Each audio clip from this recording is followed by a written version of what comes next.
ఈ వీడియోలో కెపాసిటర్ గురించి తెలుసుకుందాం.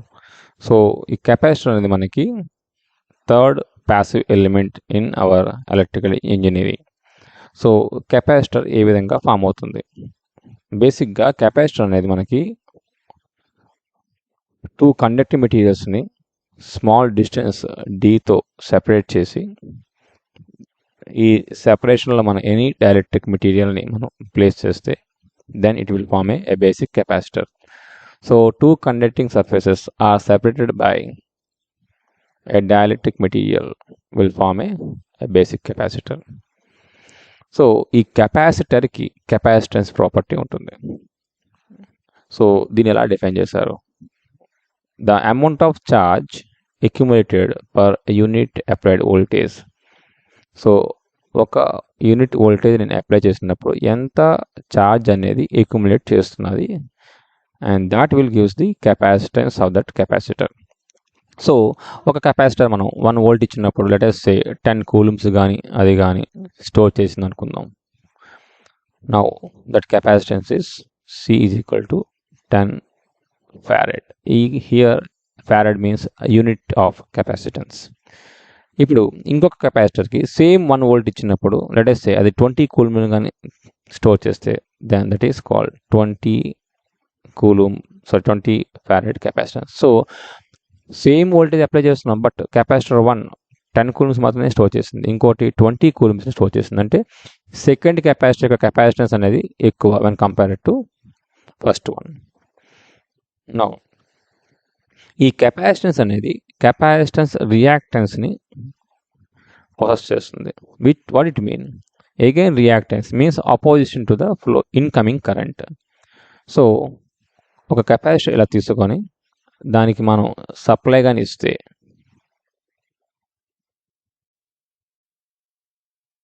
ఏసీ ఆర్ డీసీ వాడాలి కదా.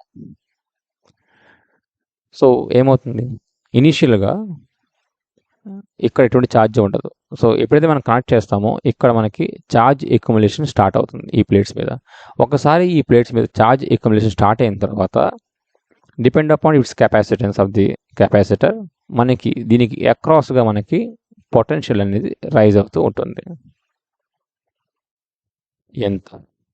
సో ఫ్రమ్ దిస్ ఈక్వేషన్ మీరు అబ్జర్వ్ చేస్తే V is equal to Q/C. So V is equal to Q/C అనే వోల్టేజ్ అనేది మనకి ఇక్కడ బిల్డ్ అవుతుంది. ఇప్పుడు ఈ వోల్టేజ్ ఇలా బిల్డ్ అవుతున్నప్పుడు ఇందులో కరెంటు ఫ్లో అవ్వాలి అంటే ఆ కరెంట్ అనేది difference of these two voltage sources Ohm's law ప్రకారం. So I is equal to potential differences between these two voltages. అంటే సే ఇది VS అనుకోండి, ఇది V1 అనుకోండి. సో ఇనీషియల్గా మనకి ఎటువంటి ఛార్జ్ అక్యుములేట్ అవ్వదు కాబట్టి మనకి ఇక్కడ 0 వోల్టేజ్ ఉంటుంది. సో హై కరెంట్ అనేది పాస్ అవుతుంది. ఎప్పుడైతే కరెంట్ పాస్ అవుతుందో ఛార్జ్ అక్యుములేషన్ స్టార్ట్ అవుతుంది. ఛార్జ్ అక్యుములేషన్ స్టార్ట్ అయిన తర్వాత వోల్టేజ్ అనేది మనకి అక్రాస్ ద ప్లేట్స్ బిల్డప్ అవుతుంటుంది. సో ఈ వోల్టేజ్ అనేది ఈ ఇన్కమింగ్ కరెంట్ని అపోజ్ చేస్తూ ఉంటుంది. ఎప్పుడైతే నాకు కెపాసిటర్ వోల్టేజ్ అక్రాస్ ద కెపాసిటర్ని మనం కెపాసిటర్ వోల్టేజ్ అంటాం. ఈ కెపాసిటర్ వోల్టేజ్ ఎప్పుడైతే సోర్స్ వోల్టేజ్ ఈక్వల్ అయిపోతుందో అప్పుడు మనకి ఏమవుతుందంటే ఈ కరెంట్ అనేది మనకి వ్యానిష్ అయిపోతుంది.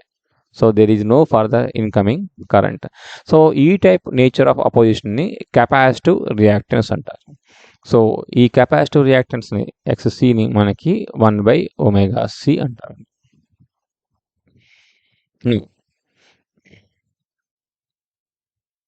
ఈ కెపాసిటెన్స్ని ఫిజికల్ పారామీటర్స్లో మనం అబ్జర్వ్ చేస్తే that is given by εA/d, where epsilon is called permittivity of the dielectric material. ఇది మనకి ఏ మెటీరియల్ అయితే మనం డైఎలక్ట్రిక్ మెటీరియల్ వాడుతున్నామో దాని మెటీరియల్ యొక్క పెరిమిటివిటీ. సో ఈ పెరిమిటివిటీ అనేది మనకి again it is having εr and ε0.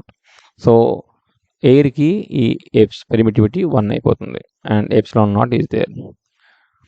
Now A is the surface area. ఇది మనకి ఇది ఒక సర్ఫేస్ ప్లేటు, ఇది ఒక సర్ఫేస్ ప్లేటు. సో ప్లేట్స్ మనకి ఎలా ఉంటాయి? ఇలా ఉంటాయి.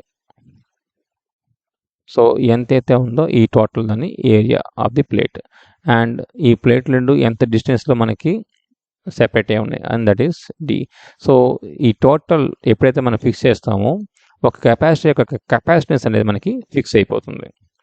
So depend upon this capacitance మనం ఇచ్చే వోల్టేజ్ బట్టి ఎంత ఛార్జ్ అనేది అది స్టోర్ చేసుకుంటున్నది వేరీ అవుతూ ఉంటుంది. ఈ కెపాసిటర్ అనేది మనకి ప్యాసివ్ ఎలిమెంట్ అంటారు, because it takes the energy from the source and it can't deliver the energy for infinite time. So active element సంబంధించిన ప్రాపర్టీ దీనికి లేదు కాబట్టి ఈ కెపాసిటర్ని మనం ప్యాసివ్ ఎలిమెంట్ అంటారు. అయితే ఈ కెపాసిటర్ అనేది నాన్ డిసిపేటివ్ ప్యాసివ్ ఎలిమెంట్. అంటే ఒక ఐడియల్ కెపాసిటరు పాజిటివ్ హాఫ్ సైకిల్లో ఎనర్జీని తీసుకుంటే నెగిటివ్ హాఫ్ సైకిల్లో ఎనర్జీని తిరిగి ఇచ్చేస్తుంది. సో అయితే ఎనర్జీ తీసుకున్నప్పుడు ఏం చేస్తుంది, it will stores in the static field. Static ఫీల్డ్లో మనకి ఎనర్జీని స్టోర్ చేసుకుంటుంది. How much energy, that is half CV square. So దాన్ని ఎలా రాయొచ్చు మనం, energy is equal to P of T into dt, that is dw. Now w is what, integral of p of t into dt. Now ఇక్కడ p of t అంటే capacitor voltage into capacitive current. Now what is capacitor voltage and capacitive current? Coming to basic definition of capacitance రండి. So that is C is equal to Q by V. ఇప్పుడు Q ఏమవుతుంది, C into V. Now differentiate these terms on both sides, that is dQ by dt is equal to C into dV by dt. So dQ by dt is current.